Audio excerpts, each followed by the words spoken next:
So here's what we're going to do. Now we got to run. We're going to go positive stomach, negative stomach. There we go. Got a response, didn't we? I'm not going to say she went weak. Just call it a response. Normally she should be strong. I'm looking for a response. Okay? That's the stomach. Over here, the liver. Strong, strong, strong, strong. You know you may get a response right at first. Get out here. Make sure they're... I want to make sure that holds. Good. Just because she went kind of weak, remember she's really sensitive. I want to go back and really test the strength of that shoulder. Again, positive, negative. And so that's fine on her. Now I'll go over here to the colon area. Positive, negative. There we go. Now in the beginning, you will all get different answers back and forth. You get more comfortable with your testing. Okay? Remember today, just hands-on muscle testing. Don't use any of the tools or methods.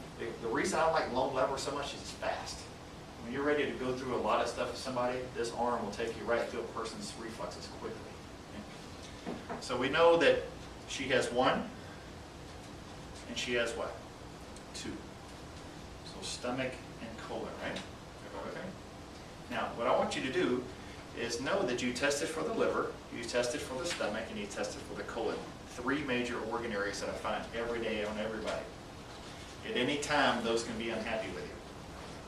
What I'm looking for you to do is be a detective now.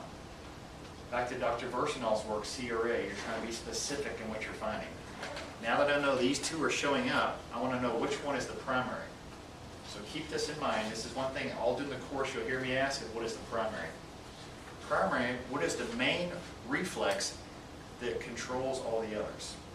Meaning, if I affect the stomach, it's going to affect all the others. How do you do this? Like I said, those of you the first time, you'll be like I was the first class I went to. Huh? Okay, all during the class, I was like, what? Okay, it's okay. So we know that she went weak. She showed a change there. So I'm going to have her touch it. And here it went where? On this one as well. Strong. So when she touches there, this is the primary area. Where they're touching is the primary. Always remember that. Okay. So now we're going to have her touch the colon. No response, right?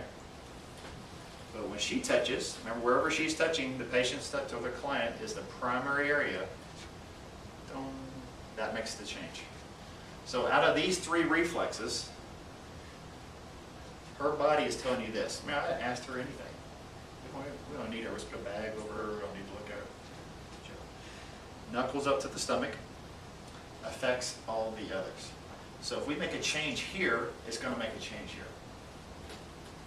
Because it, go ahead. We're going to test it negative every time, or positive? Well, whatever shows up. Because remember, when I did this, nothing happened until I did this. So if it showed up on positive, you would test it as positive? Whatever it shows up. If it had showed up weak on this one, I'd have her touch this one. Okay. Whatever way it gives a reaction, use that positive, negative. Now, the question is, this is what was not explained to a lot of people, but Touch for Health has got a nice book that shows you the muscle test with the meridian and the actual testing of the muscles on the charts on the paper. What this tells you is this. Stomach can have to do with several muscles. Okay? And we're not here to learn this today, just to let you know. Stomach can have to do with a couple things. Resist, good and strong, turn, strong, a little spongy, right?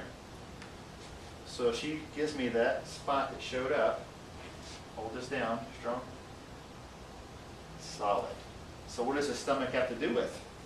Not just the stomach itself, it has a relationship to certain muscles in the body. So it has a relationship to the muscles that go this and this. And these on the side, and these on the side, as they do in the back on the side, and the side. And if it goes directly sideways, that's a different group. Okay? But right now, all you're worried about is the stomach.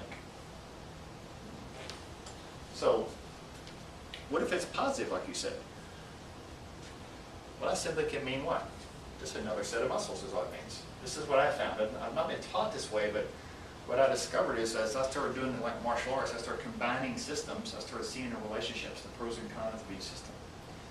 So with this system, it's kind of like applied kinesiology. They'll have you test the organ and test the muscle. So you're not looking for the weak muscle here in the neck and the body because that's a whole day, whole weekend of training in itself.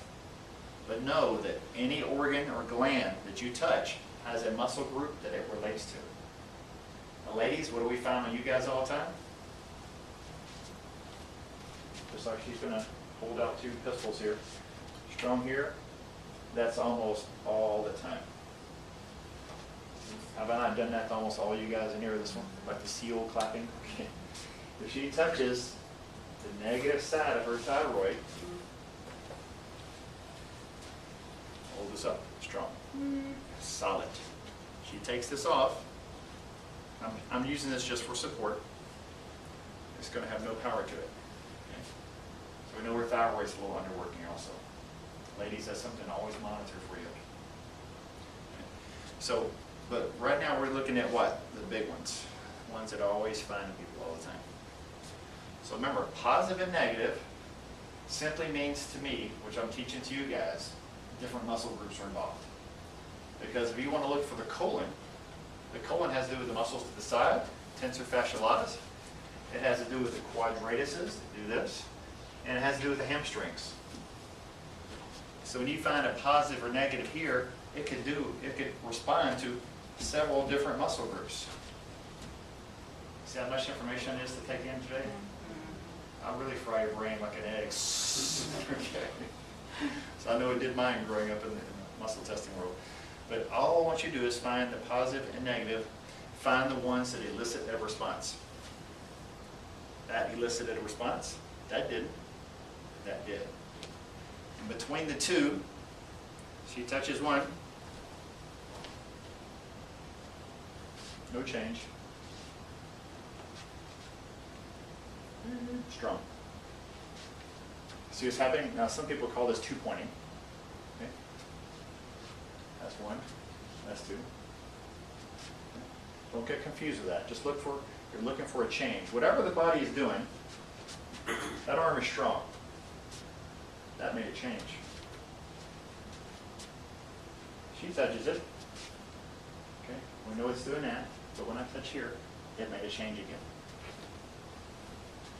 Now, she's very sensitive to touch. You don't have to push very hard on her arm, and I like to touch lightly, but in the beginning, you guys are going to have to push harder. Okay? You get the guys in the back, they'll have one of these, you know, you want to get anything to move, but you'll get a little bit of what? Maybe that, and some people that are really strong. But if you get somebody that's sensitive like this, I can hold my hand in front of their body and elicit a response. You got a good sensitive plant to work with.